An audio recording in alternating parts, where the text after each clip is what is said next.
Aš ką tik perėjau gatvę ir dabar matome už nugaros objektą, o štai priekis kiek yra visiškai netoli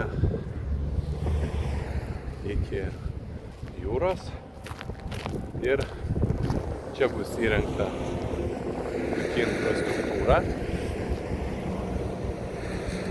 Pažiūrėsime, kaip atrodo.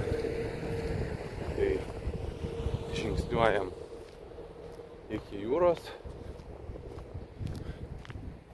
ir štai jau matosi jūra.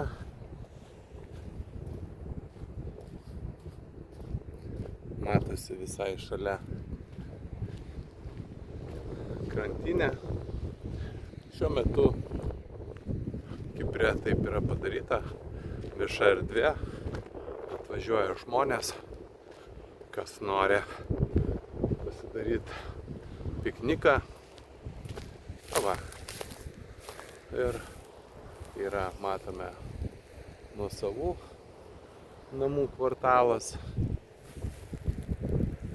Ir štai čia bus įrengtas paplūdimys skirtas šio vystytojo poilsiautojams. Ten toliau bus įrengta marina, toks mini uostas burlenčių. Ir už nugaros tiesiog porą minučių už nugaros turime objektą. Va.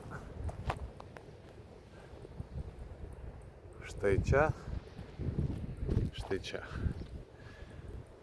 Nuo Pafoso čia bus